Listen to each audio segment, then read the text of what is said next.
베드로전서 1장 10절에서 12절 말씀입니다. 제가 가진 성경으로는 신약성경 377쪽에 있습니다.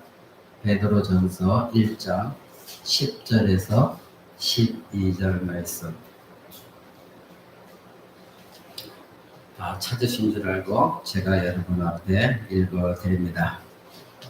이 구원에 대하여는 너희에게 임할 은혜를 예언하던 선지자들이 연구하고 부지런히 살펴서 자기 속에 계신 그리스도의 영이 그 받으실 고난과 후에 얻으실 영광을 미리 증거하여 어느 시 어느 때를 지시하는지 상고하느니라.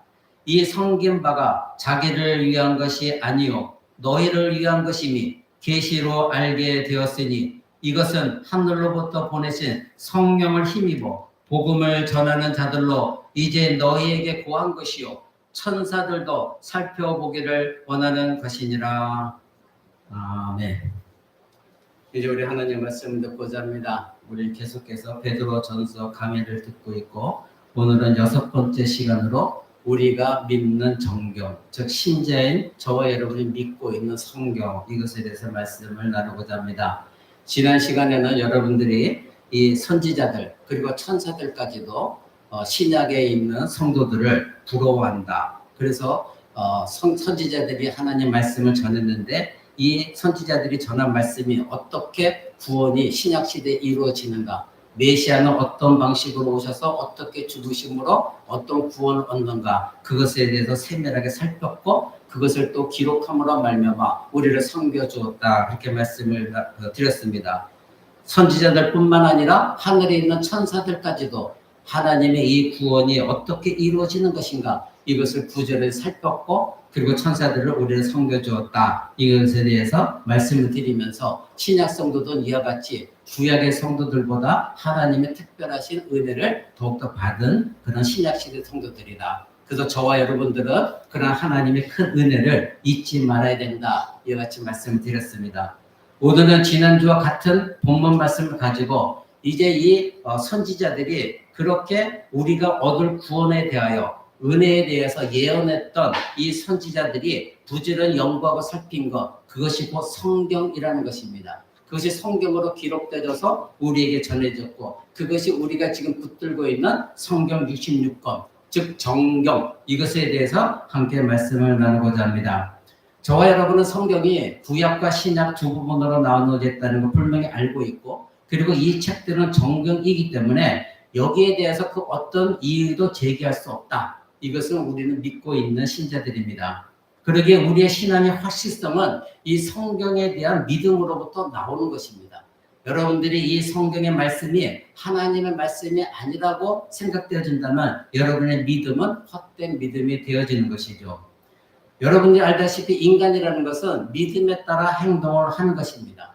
즉 내가 무엇을 믿느냐에 따라 행동하는 존재, 그것이 바로 인간입니다. 그러기에 주식을 투자할 때도 자기가 이것을 통해서 돈을 얻을 수 있다, 더 많은 금전을 얻을 수 있다 믿기 때문에 주식에 투자하는 것이죠. 우리의 신앙의 근간이 되는 것이 성경이라고 한다면 이 성경이 참으로 신뢰할 만한 책이다, 이것을 믿는 것, 이것이 우리 신앙에 굉장히 중요한 위치를 차지하고 있는 것입니다. 진실로 믿을 만한 것, 이것을 믿는 것이 바로 성경이 되어져야 그 신앙이 참된 신앙이 되어지는 것이죠. 헬라어로 이 정경, 즉 성경이라는 말은 영어로는 캐논 이렇게 말하고 있는데 이 헬라어 이 단어, 이것은 칸나 또는 키네라는 단어에서 나온 말입니다. 근데 이 말은 오늘날로 말하면 갈대라는 것을 가리키는 말이죠. 고대에서는 이 갈대를 무엇에 사용했냐면 자로 사용했습니다. 그래서 어떤 척도, 표준, 기준이 되어지는 것, 그것을 카네라고 이렇게 말하고 있습니다. 이것이 말이 이제 영어로 번역되어진 것이 캐논이 되어지는 겁니다. 즉 모든 이 세상의 진리의 척도, 표준, 기준이 되어지는 것, 그것이 곧 정경, 즉 하나님의 말씀, 성경이다, 이렇게 기록되어지는 것입니다. 저희들이 믿고 있는 것이 이 세상에 있는 모든 이론, 모든 진리, 그것에 바로 기준이 되어지는 것, 그것은 성경이다, 이것입니다. 그렇다면 우리에게는 왜 정경론이 필요할까요?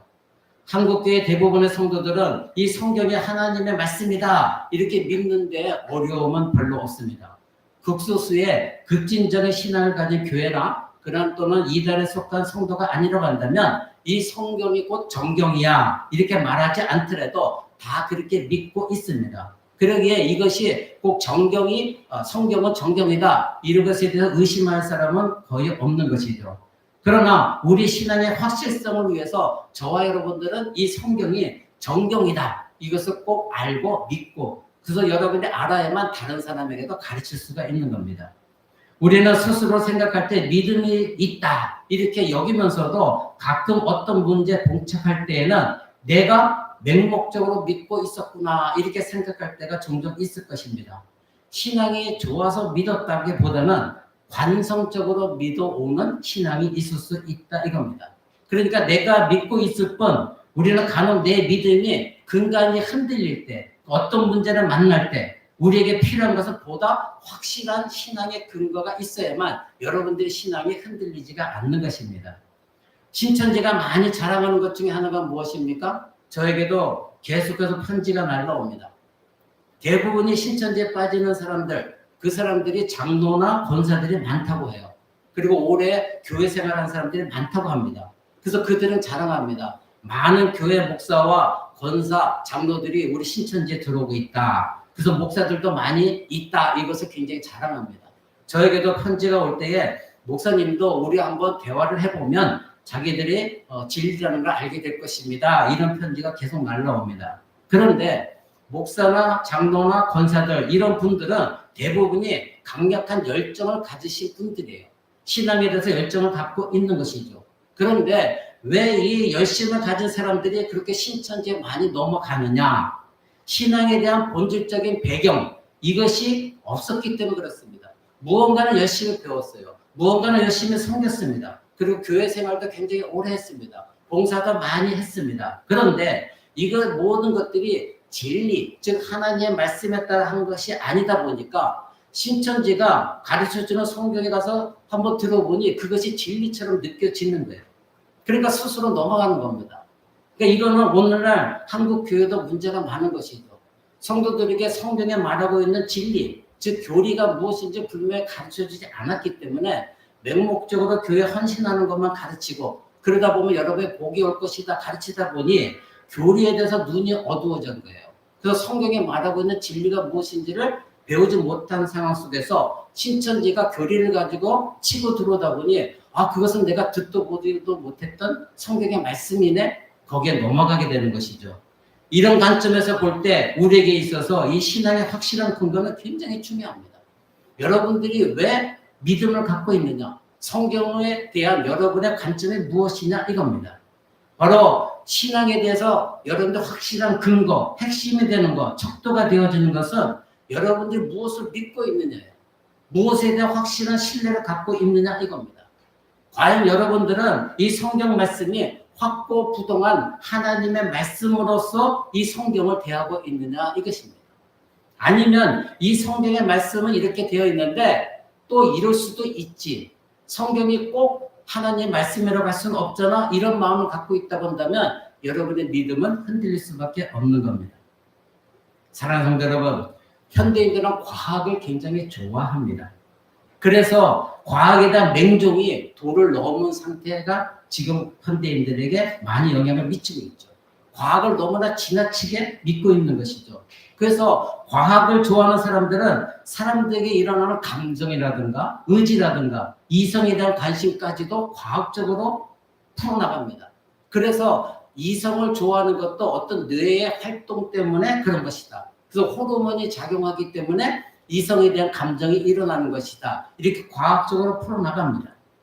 그래서 신자들조차도 주변의 사람들이 사람이 여성에 대해서 호감을 가지는 것은 그런 호르몬 작용이기 때문에 만약에 이 뇌에다가 호르몬을 주입시키면 자기가 싫어하는 사람도 좋은 감정을 갖고 이성에 대한 감정을 가질 수 있다. 이런 논리를 펼칩니다. 그러면 과학적인 사고로 그들의 논리를 따라가다 보면 그럴 수도 있겠네?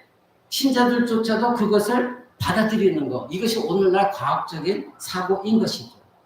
여러분 생각해 보십시오. 이렇게 되어지면 우리 인간을 물질로만 생각하는 거예요. 즉 인간의 감정, 영혼 이것은 전혀 생각하지 아니하고 인간을 유물론적만 생각해서 우리의 몸에다가 좋아하는 호르몬만 집어넣어주면 싫어하는 사람도 좋아지게 만드는 그런 과학적인 논리가 지배하게 되어지는 것입니다. 그러니 인간은 물질 외에는 아무것도 아닌 것이 되어버리는 거예요. 그러나 성경은 분명히 인간은 영혼을 가진 존재다 말하고 있습니다. 하나님께서 우리 인간을 영과 육으로 창조하셨습니다. 그러게 하나님은 우리 인간에게는 이성이라는 것을 주셨고 감정도 주셨습니다. 이 모든 것들이 영혼의 작용이에요. 우리의 마음의 작용인 것입니다. 그런데 과학적인 사고로 인간에게 호르몬이 일어나서 다른 사람을 좋아할 수 있는 감정이 생긴다. 이런 과학적인 논리를 가지고 호르몬을 주입하면 우리의 마음도 싫어하는 사람도 좋게 만들 수 있다는 이 과학적인 논리에 신자들까지도 넘어가요. 듣다 보니까 그럴 수 있겠네.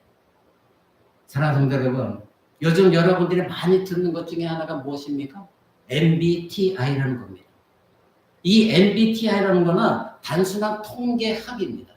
통계적으로 봤을 때 사람들을 어떤 유형으로 묶어놓은 거예요. 이런 사람들을 유형을 만들어서 이런 사람들이다. 묶어놓은 것입니다. 그런데 여러분 오늘 한번 보십시오. 이것이 너무나 도를 넘어서 그런 그룹에 여러분들이 매여 있어요.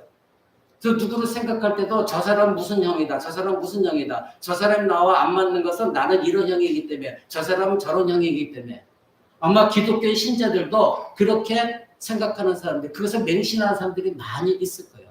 그래서 나는 어떤 유형이고 저 사람은 어떤 유형이고 부부싸움이 일어날 때도 내 아내는 이런 유형이기 때문에 나는 또 이런 유형이기 때문에 서로 안 맞아. 이렇게 기정사실화 해버리는 거. 이것은 성경에 굉장히 위배되는 겁니다. 이것을 통계학적으로 받아들이는 것은 문제가 없어요. 근데 이것을 진리로 받아들이게 되어지면 하나님을 욕되게 하는 겁니다. 왜냐하면 인간을 물질화로 만들어버리기 때문에 그렇습니다. 인간은 어떤 감정의 물질로 만들어서 어떤 그룹에 메인바되게 만드는 거예요. 그래서 그 그룹에서 벗어나지는 못해요. 그래서 인간 스스로 만드는 논리 속에 자기가 갇혀버리는 거예요. 나는 이러이러한 유형이야. 저 사람이 이러이러한 유형이야. 그렇게 되지만 개선점은 전혀 없어요. 저 사람과 나는 유형이 다르기 때문에 싸울 수밖에 없는 거야. 사랑하는 성도 여러분, 오늘날 교회 안에서도 이런 MBTI가 굉장히 유행하고 있다는 거, 여기서 큰 문제거리입니다. 나의 마음속에 사랑, 증오, 용서, 타협, 화해, 이 복잡다단한 이 영혼의 작용을 무시해버리고 어떤 유형으로 딱 잘라서 이 사람은 이런 형이기 때문에 이런 말을 하는 거고 이런 감정을 갖는 거야. 이것은 비성경적인 것입니다. 현대인들이 이런 사고방식을 갖고 있기 때문에 신자라고 하면서도 그리스도인이라고 하면서도 우리의 뇌 이것이 과학적으로 어떻게 작용하고 그래서 호르몬을 주입하면 어떻게 되어지고 MBTI가 어떤 유형이 되어지고 이것에 맹신하는 것, 이것을 신자가 쏘고는 것은 아닙니다. 단 이것을 통계학적으로 봤을 때 이런 확률이 있구나. 이것을 인정하는 것은 있을 수 있지만 그것을 진리로 받아들이는 것은 인간을 물질화로 만들어버리는 것입니다. 사랑하는 성도 여러분, 사람이 정말로 유물론적 존재라고 한다면 거기에 하나님의 신비로운 개입은 없는 것이죠. 하나님이 우리를 영과 육으로 창조하신 하나님의 이 성경의 말씀을 우리는 것을 받아들이지 못하는 겁니다. 그러니 우리는 유물론적인 존재가 아니라 우리가 이해할 수 없는 힘과 능력으로 하나님께서 우리를 창조하셨고 우리에게 도저히 믿을 수 없는 우리를 하나님께서 믿게 하신 성령의 강력한 역사가 있다는 것. 이것을 우리는 분명히 알고 있어야 됩니다. 우리가 사람을 이해하는데도 감정이나 이성을 믿지 아니하고 뇌의 작용으로만 믿고 있다고 한다면 여러분들은 성경적인 관점을 갖고 있는 것이 아니라 유물론적인 태도를 갖고 있는 것입니다. 지극히 잘못된 것입니다. 우리는 이러한 유물론적인 세계 속에서 하늘에서 말씀을 주시는 하나님을 믿고 있는 사람들이에요. 그래서 우리에게는 믿음을 통해 보이지 않는 하나님의 세계를 소망하고 있는 사람들입니다.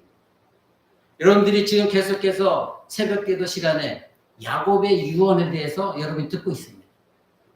여러분 그 야곱은 죽음을 맞이하면서 많은 이야기를 할 수 있지만 그러나 그가 자손들에게 유언을 한 것은 무엇이었습니까? 자기 자신이 받은 하나님의 약속, 그 언약을 자손들에게 계승시키고 각인시키는 것, 그것이 그의 유언이었습니다. 그것이 그의 신앙 고백이었습니다. 오늘날 우리처럼 얼마를 남겼으니 너희가 어떻게 배보내라, 이것이 유언이 아니라 자손 대대로 하나님의 약속은 영원한 것이기 때문에 이 약속이 성취될 때까지 내가 받은 이 약속을 너희에게 전하노라. 그래서 자기가 하나님께 받은 언약을 자손들에게 계승시키고 유언을 하고 생을 마감하는 것을 우리는 보게 되었습니다. 이것이 참된 신자인 것입니다. 사랑하는 성도 여러분, 그러면 우리는 성경을 어떻게 정경으로 인정을 받았습니까? 성경 66권이라는 걸 여러분들이 이미 다 알고 있습니다. 이것을 여러분들이 배울 때에 교회 공회에서 사람들이 모여서 정경으로 선택했다, 이렇게 여러분들이 배웠을 것입니다. 물론 그렇게 성경이 정해진 건 맞습니다. 그러나 사람들이 정하기 이전에 바로 이미 예수 그리스도께서 성경은 이러한 것이라는 것을 우리에게 알려주셨습니다. 그러니 사람들이 모여인 이 공회 결정 때문에 성경이 완성되어진 것이 아니라 그 이전에 바로 예수님께서 성경에 대해서 말씀하시면서 이것이 바로 나에 대한 기록이다, 이렇게 말씀하셨다는 것, 여러분들이 오늘 이것을 배우셔야 됩니다. 오늘 본문에서 베드로 사도는 말하기를 10절에 이 구원에 대하여는 너에게 임할 은혜를 예언하던 선지자들이 연구하고 부지런히 살펴서 자기 속에 계신 그리스도의 영이 그 받으실 고난 후에 얻으실 영광을 미리 증거하여 어느 시 어느 때를 지시하는지 상고하느니라. 하나님께 받은 계시를 기록하여서 언제 이 메시아가 오셔서 죽으시고 부활 승천하시고 구원을 얻게 되는가, 이것을 계속해서 기록하고 살폈다는 것입니다. 그 계시를 기록하여 연구하고 그리고 장래의 믿음의 후손들이 받을 구원이 언제 어떻게 이루어질지를 살폈다는 것입니다. 그것이 오늘날 우리에게 주어진 성경입니다. 근데 예수님은 이 성경에 대해서 직접 말씀하시면서 이것이 성경에다 말씀하셨습니다. 여러분 그 앞에 누가복음 24장을 한번 볼까요? 신약성경 누가복음 24장을 한번 봅니다. 누가복음 24장 27절에 보면 예수님께서 부활하시고 나서 이제 제자들에게 이렇게 말씀하시는 것을 보게 되어집니다. 이에 모세와 모든 선지자의 글로 시작하여 모든 성경에 쓴 바 자기에게 관한 것을 자세히 설명하셨다. 자, 여기에 뭐라고 나와 있냐면 모세와 모든 선지자의 글로 시작하여 모든 성경에 쓴 바, 근데 그것이 뭐다? 자기에 관한 것을 자세히 설명하셨다. 자기가 누구입니까? 예수 그리스도에 관한. 그러니 모세와 모든 선지자의 글과 모든 성경은 예수 그리스도에 관하여 기록되어진 것, 그것을 예수님 스스로가 자세하게 부활하신 후 엠마오로 가는 제자들에게 설명을 하셨다, 이겁니다. 사랑하는 성도 여러분, 예수님께서는 첫 공생의 사역을 시작하실 때 여러분들 알다시피 회당에 앉으셔서 이렇게 말씀하십니다. 누가복음 4장에 보면 안식일에 늘 하시던 대로 회당에 들어가서 성경을 읽으려고 서심해 선지자 이사의 글을 드리거늘 책을 펴서 이렇게 기록된 데를 찾으시니 하시면서 이 글이 오늘 너희의 귀에 응하였다. 즉 이사야 선지자의 글을 읽으시고 나서 이사야 선지자가 말한 모든 내용이 너희에게 응답되었다, 성취되어졌다, 이렇게 말합니다. 여러분도 알다시피 이사야 선지자가 예언한 내용은 무엇입니까? 장차 메시아가 어떻게 오셔서 어떤 고난을 당하시고 어떻게 부활하시고 이스라엘이 어떻게 회복되어지며 신약의 교회가 어떻게 세워지느냐, 이것에 대한 기록이거든요. 근데 예수님께서는 회당에 들어가셔서 이 이사야서를 펼치고 나서 이사야서에 있는 모든 내용이 바로 성취되어졌다. 누구로 말미암아? 나로 말미암아. 이렇게 말씀하신 것입니다.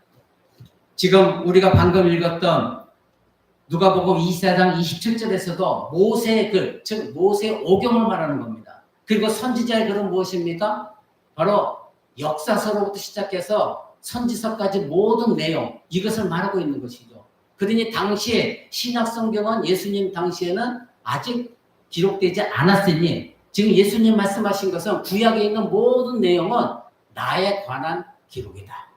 나에 관한 기록 모든 것들이 하나님의 말씀이다. 이렇게 예수님이 직접 증언하셨습니다. 여러분 거기에 44절도 한번 보십시오. 누가복음 24장 44절 또 이르시되 내가 너희와 함께 있을 때에 너에게 말한 바 곧 모세의 율법과 선지자의 글과 시편의 나를 가리켜 기록된 모든 것이 이루어지어야 하리니 한 말이 이것이다.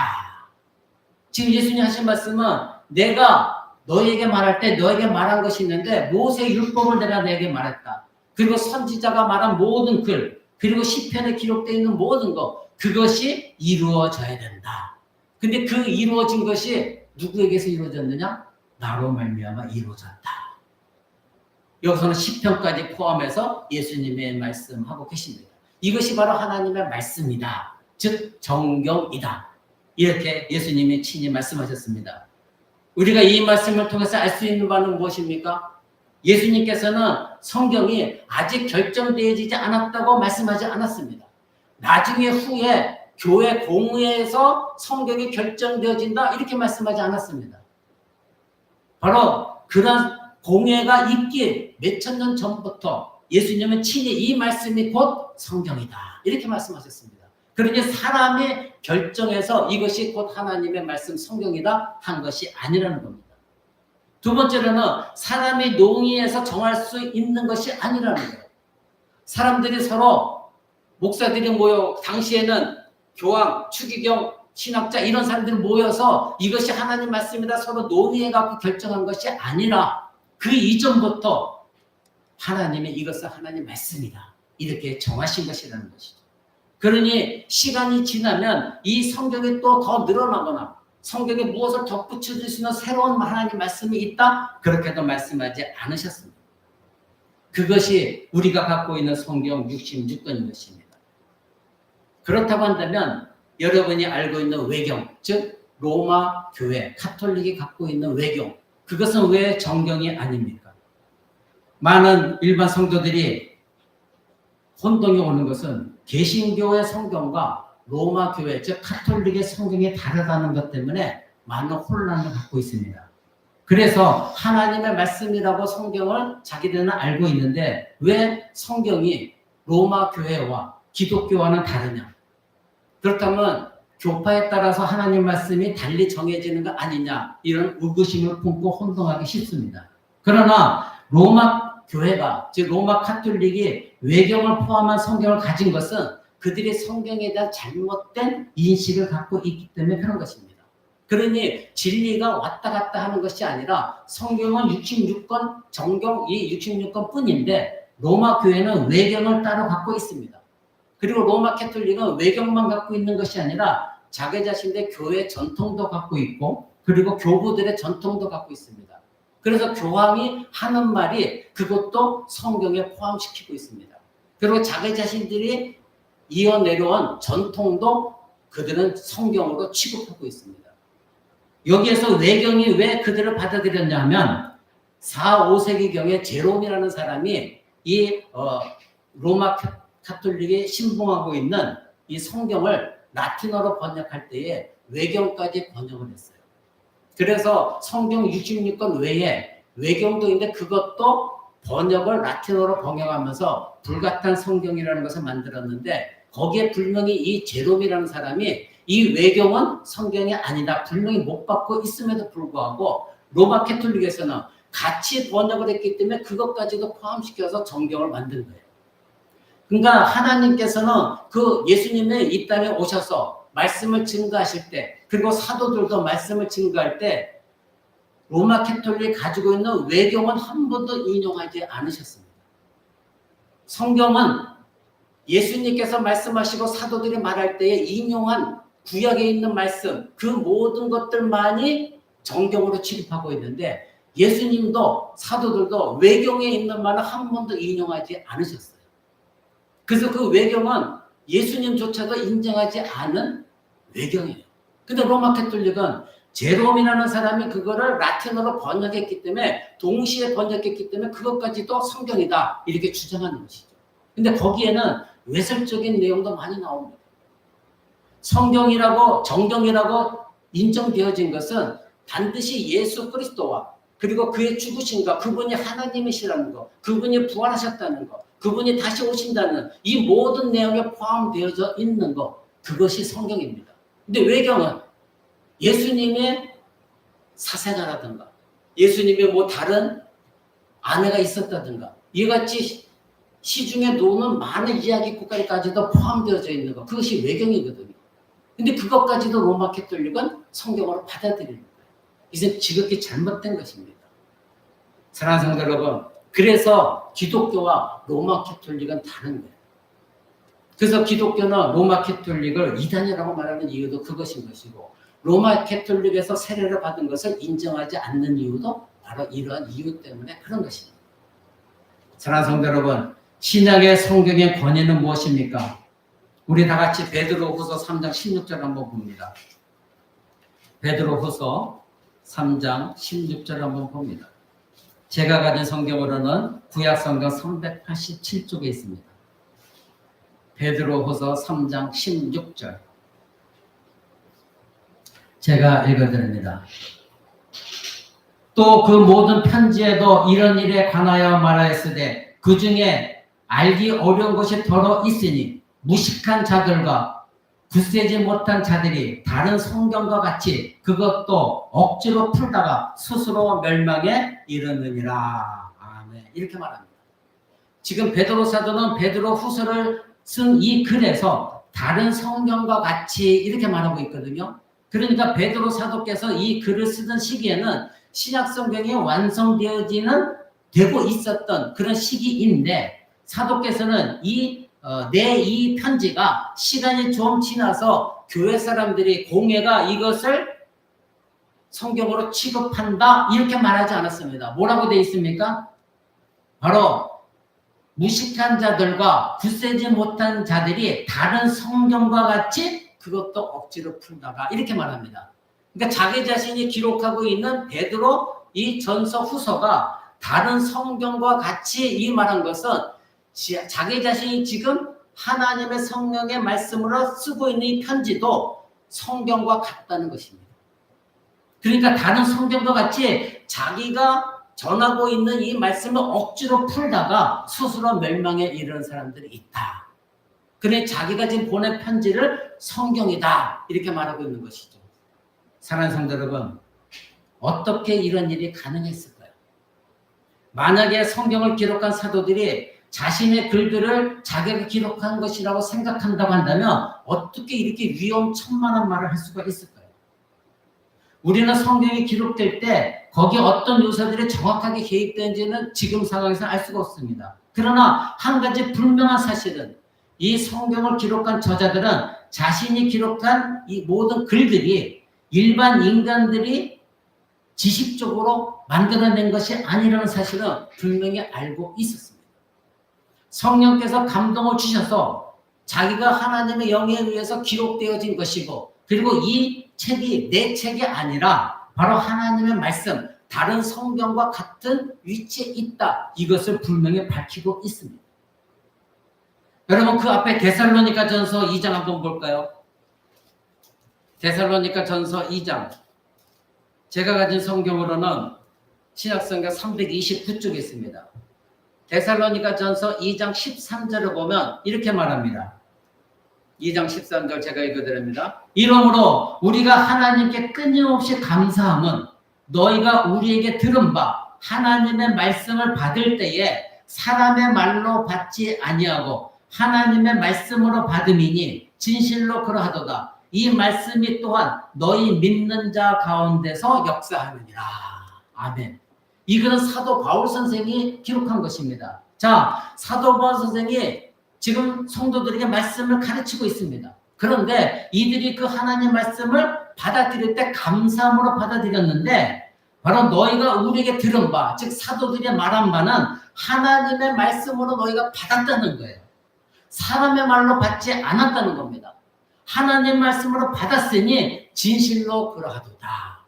그러니 지금 데살로니가 전서를 하나님의 말씀, 즉 성경으로 권위를 갖고 있는 말씀으로 말하고 있어요. 그리고 이 성경에 있는 이 말씀이, 내가 너에게 전한 이 말씀이 너희 믿는 자 가운데서 성령에 살아 역사하고 있다는 거예요. 즉 이것이 곧 하나님의 말씀, 성경이다. 이렇게 확신해서 말하고 있는 것입니다. 사랑하는 성도 여러분, 분명히 당대에는 이것이 편지였고 유통된 지 오래되지 않았고, 그리고 심지어 저자 자신이 여기 버젓이 눈을 뜨고 살아있음에도 불구하고 사도는 자기 자신이 그를 뭐라고 말하고 있습니까? 하나님의 말씀이다. 하나님을 믿는 사람이 자기의 말이 하나님 말씀이다, 이렇게 자신 있게 말하는 것은 굉장히 위험한 것입니다. 그러나 사도들은 분명히 성령의 감동 가운데 하나님이 주신 말씀들을 기록하였고 하나님이 주신 말씀들을 그들에게 전했습니다. 그리고 그것이 곧 하나님의 진리의 말씀이다, 이렇게 선포했습니다. 그리고 그 말씀 받는 모든 사람들은 진실로 그라도다 하고 하나님 말씀으로 받아들였고 강력한 성령의 역사가 일어났던 것입니다.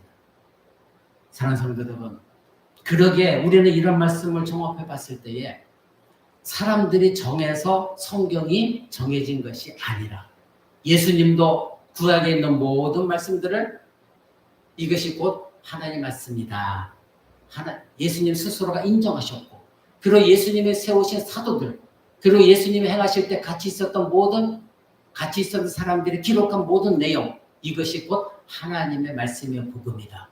이것을 하나님이 정하신 거예요. 이것을 우리는 성경 66권을 받아들이고 있고, 그 성경 66권은 서로가 다 구약과 신약이 서로 상통하고 있다는 것 또한 여러분들이 아셔야 돼요. 신약 성경이 인용하고 있는 모든 내용이 구약 성경의 내용을 기반으로 인용해서 우리에게 복음을 전하고 있다는 것, 여러분은 이미 배웠습니다.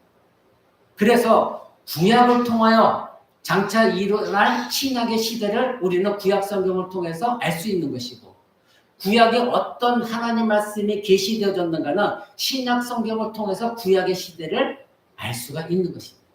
그래서 하나님의 말씀은 날과 hil이 서로 얽히듯이 구약 성경과 신약 성경은 서로 교통하고 있다는 것을 우리 성경을 읽으면서 깊이 깨닫는 것이죠. 그렇다면 여기서 또 한 가지가 분명히 우리가 알아야 됩니다. 더 이상 정경은 없는 것입니다. 더 이상 성경은 없습니다. 요한계시록 22장 한번 봅니다. 성경 마지막 부분 요한계시록 22장입니다. 22장 18절에서 19절입니다. 제가 가진 성경은 신약성경 423장 마지막에 있습니다. 계시록 22장 18절에 19절입니다. 제가 여러분 앞에 읽어드립니다. 내가 이 두루마리의 예언의 말씀을 듣는 모든 사람들에게 증거하노니 만일 누구든지 이것들 외에 더하면 하나님이 이 두루마리에 기록된 재앙들을 그에게 더하실 것이요, 만일 누구든지 이 두루마리의 예언의 말씀에서 제하여 버리면 하나님이 이 두루마리에 기록된 생명나무와 및 거룩한 성에 참여함을 제하여 버리시리라. 아멘. 즉 하나님 말씀은 끝났다는 것입니다. 계시 종결입니다. 그러나 오늘날 많은 이단들이 지금도 하나님을 말씀하고 있다, 나에게 이렇게 말씀하셨다 말하고 있죠. 성도들을 현혹하고 있습니다. 우리가 읽었던 베드로후서나 데살로니가 전서만 신약 시대에 접어들어 사도들이 새롭게 쓴 책이 아니라 이 요한계시록도 동일하게 새로 쓴 책에 해당되고 있습니다. 그런데 사도 요한은 자신이 쓰고 있는 이 책, 곧 요한계시록을 마지막으로 쓰면서 어떤 경고를 붙이고 있습니까? 누구든지 이 하나님 말씀에 더하면, 덧붙이면 하나님이 이 책에 기록된 재앙들을 그 사람들에게 더할 것이고, 누구든지 이 성경에 있는 말씀을 제하여 버리면 생명나무와 하나님의 거룩한 성에 참여하지 못한다. 거기서 제하여 버린다. 아주 무서운 말씀을 하고 있는 것입니다. 이것이 곧 계시 종결이고 하나님의 말씀의 인봉입니다. 인봉이 무엇입니까? 모든 것을 다 닫아버리고 딱 인쳐서 더 이상 개봉시키지 못하는 것. 우리 주 예수님이 다시 오시는 그날까지 더 이상의 하나님 말씀은 없는 것입니다. 계시 종교인 것입니다. 그러니까 나는 구약 성경에 새로의 신앙 성경을 덧붙였기 때문에 너희들도 앞으로 적당한 때 필요하면 하나님 말씀을 더 덧붙일 수 있다. 이렇게 말하는 것. 즉 오늘날 이단들이 말하는 내가 하나님의 계시를 또한 받았다. 이것이 하나님의 말씀이다. 말하는 모든 것들은 거짓인 것입니다. 하나님은 계시 종교시키셨습니다. 이 성경 66권만으로도 충분히 하나님께서 우리에게 하나님의 구원의 계획에 대한 모든 말씀이 충분하기 때문에 하나님은 계시를 종결하신 것입니다. 즉 성경은 사람들이 이러저러해서 만든 것이 아니라 하나님이 주신 것이라는 것. 이것이 초대 기독교 신자들에게서는 굉장히 명확했습니다. 확고했습니다. 앞서 말씀드린 대로 구약 성경의 울타리도 교회 안에 명확했던 것과 마찬가지로 신약 성경의 울타리도 바로 이 교회 안에서 명확했던 것입니다. 사도들의 이 교회는 무엇이 하나님의 말씀이고 그리고 무엇이 인간의 글인가 고민하지 않았어요. 우리처럼 혼동하지도 않았어요. 아주 선명하게 그들에게는 구분되어졌습니다. 분명히 이것만이 하나님 말씀이다. 그래서 나중에 후에 교회 공의를 통해서 성경이 확정된 것은 맞지만 이미 그 이전부터 하나님의 말씀은 정경으로서 확정되어져 있는 것입니다. 그러니 사람이 정한 하나님의 말씀 성경 66권이 아니라 하나님께서 이미 정하신 성경 66권 그것이 정경 즉 하나님의 말씀이라는 것입니다. 사랑하는 성도 여러분, 성경은 사람들이 자기적으로 쓰거나 지어내거나 전수한 그런 책이 결코 아닙니다. 하나님께서 직접 쓰셨고 그리고 우리에게 주신 계시의 말씀입니다. 그러기에 오늘 여러분의 말씀드린 이 정경 이것을 배우는 것은 성경에 하나님으로부터 주어졌다는 것에 대한 여러분들의 강력한 확신을 갖도록 하기 위함인 것이고 저와 여러분의 신앙의 근간이 흔들리지 않도록 버팀목이 되도록 하나님의 이 정경에 대해서 말씀해 주신 거예요. 그래서 신자들은 이 정경만을 믿는 것입니다. 사람들이 뭐라고 말해도 성경이 곧 하나님의 말씀이라는 이 사실에 대한 든든한 확고한 근거를 여러분들이 갖고 있을 때에 하나님께서는 이 성경 66권 말씀 안에서 역사하시는 것이고 그 안에서 여러분들이 하나님의 능력을 발견하는 겁니다. 경험하는 것입니다. 여러분 앞서 말씀드린 대로 요즘 과학적인 사고가 너무나 발달해 있다 보니 MBTI를 맹신하거나 그리고 과학론에 의해서 하나님의 우리 인간에게 주신 영혼의 작용을 무시해서 과학적으로 유물론적으로 생각하는 것 이것은 지극히 잘못된 것입니다. 장로교단에서 배우고 있는 웨스트민스터 신앙고백 1장 거기에 대해서 이렇게 말합니다. 믿고 순종해야 하는 성경의 권위는 어떤 사람이나 교회의 증언에 의존하는 것이 아니라 전적으로 그것이 저자이신 하나님께 의존한다. 그러므로 성경을 수납해야 하는 것은 그것이 하나님 말씀이기 때문에 그렇다. 이렇게 분명히 못 받고 있습니다. 사랑하는 성도 여러분, 우리가 성경 66권을 받아들이는 것은 그것이 하나님 말씀이기 때문에 그렇습니다. 그래서 그 말씀 앞에 우리는 복종하는 것입니다. 웨스터 신앙고백서에서 중요한 말씀을 가르치는 것이 무엇입니까? 믿고 순종해야 하는 권위. 그것이 사람이냐 아니면 교회의 증언이냐 무엇이냐 이거죠. 다 아니라 무엇입니까? 하나님의 말씀. 그것에 우리는 의존을 합니다. 사람이 이렇게 해서 순종해야 된다. 그것이 아니라 하나님 말씀이기 때문에 성도의 권위를 갖고 있는 것이고 교회의 권위도 하나님 말씀에 살아있을 때 교회의 권위가 있는 겁니다. 오늘날 조국교회가 권위가 왜 많이 사라졌습니까?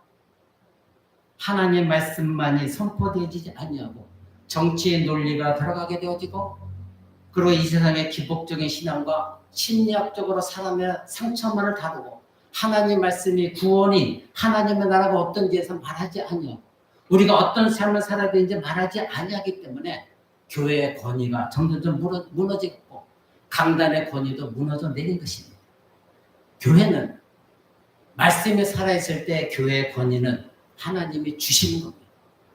그것이 작은 교회든 큰 교회든 이 세상에서 교회는 그리스도의 몸이기 때문에 모든 성도들이 하나님의 말씀의 권위에 바로 섰을 때에 이 세상의 빛과 소금의 빛깔을 감당하는 것이지, 하나님의 말씀이 올바로 선포되어지지 않는다고 한다면 아무리 교회 사이즈가 크다 할지라도 하나님의 영광과 하나님의 권위가 드러나기보다는 사람의 권위와 사람의 영광만이 빛나는 것입니다.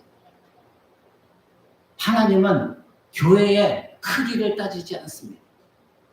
하나님의 말씀이, 성경적인 말씀이 올바로 선포되어져 있느냐 아니냐, 이 세상에는 구원받은 백성들이 많이 있지만, 그러나 자기 스스로는 그리스도인이라고 말하고 있는 사람들이 많이 있지만, 또한 조국교회 안에도 저와 같은 목사님들이 많이 있지만, 그러나 정말로 하나님 말씀대로 선포하고 하나님 말씀대로 믿고 하나님 말씀대로 살아가는 성도들이 과연 얼마나 되느냐, 이것은 우리는 모르는 것입니다.